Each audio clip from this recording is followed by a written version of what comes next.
You ever think buying a house is supposed to be the start of something good? Yeah, me too. I pictured peace and quiet, a fresh start, the kind of place where you actually want to come home at the end of the day. And I made sure I did it right. New locks, cameras, all the gadgets.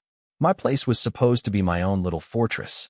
But let me tell you, all that high-tech gear means nothing when you've got a hurricane named Karen sitting at the helm of your HOA. I met her the day after I moved in.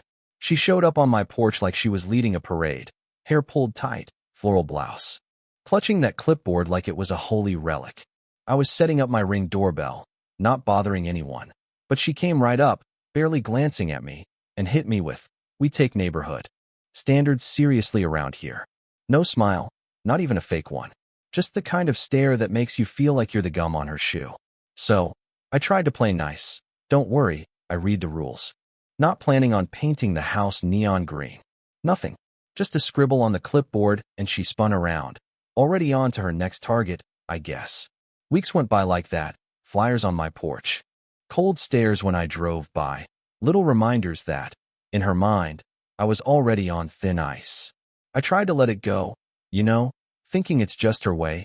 Maybe she'll get bored and move on. But then came the Wednesday that everything turned upside down. My phone buzzed, a motion alert from my front door. I pulled up the live feed, expecting a package or a squirrel. Nope, it's Karen, fiddling with my doorknob, rummaging through that bottomless purse of hers, and, swear to God, seconds later my smart lock just clicks open. She let herself in. Didn't knock, didn't text, just walked. Right into my house like she'd been doing it for years. My stomach dropped. I was stuck in traffic, 10 minutes away, but my hands were shaking so hard I could barely dial 911. I blurted it out. "Someone's breaking into my house. I can see her on camera, and yes, I know her. She's the HOA president, but that doesn't give her a key." Cops were on their way before I could even get my car in gear. When I pulled onto my street, there they were, 2 squad cars, blue lights flashing. Karen, arms crossed, giving the officers a piece of her mind.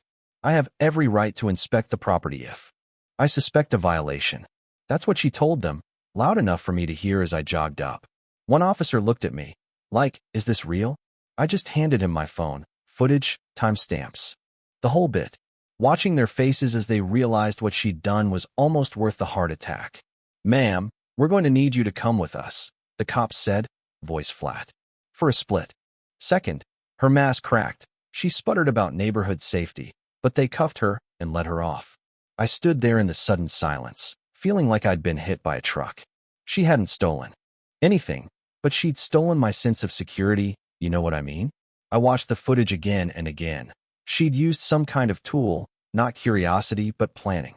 That night, I sent the video to the HOA board. Didn't expect much, honestly. Next morning, though, my inbox was blowing up. Neighbors apologizing, people furious. Turns out Karen had a long history of pushing boundaries. But nobody had ever caught her red-handed. Then came the HOA's official statement. All legalese and panic. Internal review, not condoning her actions, blah blah blah. 2 days later, Karen's out on bail and suddenly she's on Facebook, ranting about me. Calling me paranoid, saying I'm killing the community spirit with all my cameras. She accused me of running an illegal Airbnb, which was a joke. I'd never rented out a day in my life. Half the comments sided with her, the other half with me. But what really got me was the letter on my porch that night. No return address. From her legal advisor, threatening to countersue for defamation if I didn't drop charges. That was my last straw. I called my own lawyer, who didn't mince words, trespassing, video evidence. Maybe even criminal mischief for tampering with the lock. "We can sue her, civil and criminal," he said. So we did. Served her papers right on her front lawn. I watched from across the street. She saw me, and I swear she looked ready to bite. Next day, she's back online, painting herself as the victim, playing this strong woman card, accusing me of hating her for her leadership. But this time, it wasn't just Facebook drama. There was a court date. I remember that day, the courtroom buzzing, Karen looking like she was going to church, all pearls and pastel, hair wound up so tight it probably hurt. She barely looked at me, just whispered angrily to her lawyer, who looked like he'd rather be anywhere else. My lawyer, Mr. Patel, muttered, She's already filed a motion to dismiss. Won't work. Then the judge walks in, stern, no nonsense, the type who's seen it all. Karen's lawyer starts up, good faith, policy enforcement, the whole song and dance. Mr. Patel calmly lays it out. Video proof, unauthorized entry, tampered lock, no warrant, no permission. The judge had seen the video. She stared right at Karen. Would you care to explain? Karen put on her best innocent voice. I was just enforcing community standards. The judge cut her off. You have no legal right to enter a home without consent. Karen blinked, lips twitching, suddenly not so confident. Then Mr. Patel dropped the bomb, played a clip of Karen's Facebook rant where she'd straight up accused me of crimes. The judge just shook her head. You're not just reckless, Miss Karen. You're a liability. Her lawyer slumped, and Karen went pale as a ghost. Ruling came down fast, civilly liable for damages, criminal case pending. Out in the hallway, neighbors clustered around. Mr. Green from down the block grinned. Finally, someone stood up to her. Karen stormed by, shooting daggers, muttering, "This isn't over." I couldn't help myself. For you? It just might be.